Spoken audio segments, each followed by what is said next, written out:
ആ പുഴയോരത്തു വന്നു നിന്ന് പേടമാൻ കണ്ണാടി നോക്കയായി. പൂമരക്കൊമ്പത്തു നിന്നു രണ്ട് പൂങ്കിളികൾ പാറി പറന്നുപോയി. ഇതാണ് കവിത. അനശ്വരമായ അനുഭൂതികളും കൊണ്ട് കവിയുടെ ഹൃദയാന്തർഭാഗത്തു നിന്ന് അനുവാചക ഹൃദയങ്ങളിലേക്ക് അനർഗളം പ്രവഹിക്കുന്ന അനന്തമായ ആകാശഗംഗ. അതായിരുന്നു ചങ്ങമ്പുഴ കവിത. ഇന്നലെ രാത്രി ഞാനൊരു പൂവിന്റെ മന്ദഹാസത്തിൽ കിടന്നുറങ്ങി. ഒരു കൊച്ചു പൂവിന്റെ മന്ദഹാസത്തിൽ കിടന്നുറങ്ങാൻ ചങ്ങമ്പുഴയ്ക്കല്ലാതെ മറ്റാർക്കാണ് കഴിയുക? അതുകൊണ്ടാണ് ഞാൻ പറയുന്നത്, ചങ്ങമ്പുഴ കവിതകൾ അനശ്വരമാണ്, അത് അനിർവചനീയമാണ് എന്ന്. നീ മറഞ്ഞാലും മായുകില്ല നീലക്കുയിലേ നിൻക. ഈ അവർ ക്ലാസ് ഏതാ കുട്ടി? മലയാളത്തിലെ ആധുനിക കവിത. എടോ പ്രേമേന്ദ്ര, തനിക്ക് ഈ ചങ്ങമ്പുഴയല്ലാതെ മറ്റൊന്നും എടുക്കാനില്ലേ? നേരം വെളുത്താ തുടങ്ങും ചങ്ങമ്പുഴയുടെ പ്രേമസങ്കല്പം, ചങ്ങമ്പുഴയുടെ ആനസങ്കല്പം.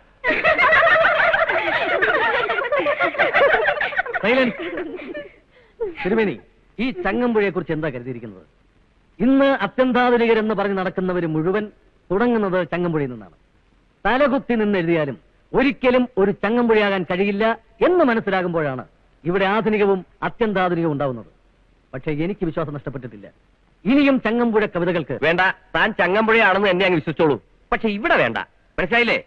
സിലബസിലേത് മാത്രം അങ്ങോട്ട് എടുത്താൽ മതി. സിലബസ് തുടങ്ങിക്കോളൂ. തഴുകി തഴുകി എൻ ആത്മാവിനുള്ളിൽ വിസ്കിതൻ പുഴയായിട്ടൊഴുകന്റെ പെണ്ണെ, ഒരു നുള്ളു കഞ്ചാവ് ബീഡിതനുള്ളിലെ പുകയായിട്ടെരിയൂ നീ എന്റെ പെണ്ണെ. നിർത്തണോ? എന്തു പറ്റി? ഇതാണല്ലോ കവിത. ഇതാണ് ആധുനികം. ഇത് വേണോ? അതോ ഇന്നലെ രാത്രി ഞാനൊരു പൂവിന്റെ മന്ദഹാസത്തിൽ കിടന്നുറങ്ങി? ഈ പോയതാണ് അത്യന്താധുനികം.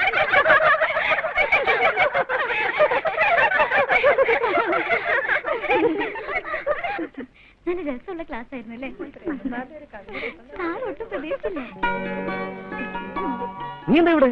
ഞാനിവിടെ ഇലക്ട്രിസിറ്റി ബോർഡിൽ ജോയിൻ ചെയ്തു, ലൈൻമാനായിട്ട്. അതെ, നിനക്കൊരു കത്ത് എഴുതിക്കൂടാണ്. എത്ര കൊല്ലമായി നമ്മൾ കണ്ടെത്തി. ഏതായാലും ഇനി ഈ സ്ഥലത്ത് നിന്റെ കൂടെ കൂടാൻ ഞാനും ഒന്ന് തീരുമാനിച്ചു. രക്ഷപ്പെട്ടു. എന്താ കുട്ടി? അത് സോറി കേട്ടോ. എന്തോന്ന് സോറി? മൂക്കറിഞ്ഞ് ചതച്ചിട്ടാണോ സോറി? മൂക്കറിഞ്ഞ് ചതച്ച ആര്? അത് അമ്മ. എന്തോന്ന് കുമ്മ? താൻ പറഞ്ഞിട്ടല്ലോ ഞാൻ കേറിയത്. എവിടെ കയറി? അത് തെറ്റിദ്ധരിച്ചത് അമ്മ. എന്ത് തെറ്റിദ്ധാരണ? ഇനി അങ്ങനെയാണെങ്കിൽ തന്നെ ക്യാബേജ് വലിച്ചെറിയണം. കാണാൻ കൊള്ളാവുന്ന പെണ്ണുങ്ങളെ കണ്ടാൽ ആണുങ്ങൾ നോക്കും. ഒരു കാര്യം ചെയ്യും, ഒരു ചാക്ക് ക്യാബേജ് വാങ്ങിച്ച് അമ്മയ്ക്ക് കൊടു. നാട്ടിലുള്ള ആണുങ്ങളുടെയൊക്കെ മൂക്കറിഞ്ഞ് ചതക്കട്ടെ. എന്താ കാര്യം എന്ന് പറ. ഇത് കണ്ട മൂക്കല്ലേ? അതല്ല, ഈ നീലിച്ച് കിടക്കുന്ന കണ്ട. ഇവളുടെ തള്ള എറിഞ്ഞ് ചതച്ചാണ്. ഇവളെ ഞാൻ കൈ കാണിച്ച് വിളിച്ചെന്ന്, അതും പോസ്റ്റിന്റെ മേളിലിരുന്നു. പോയി പറഞ്ഞേക്ക്, ഞാൻ തന്നെ കൈ കാണിച്ച് വിളിച്ചെങ്കിൽ എനിക്ക് തന്നോട് ഇഷ്ടമുള്ളതുകൊണ്ടാണ്.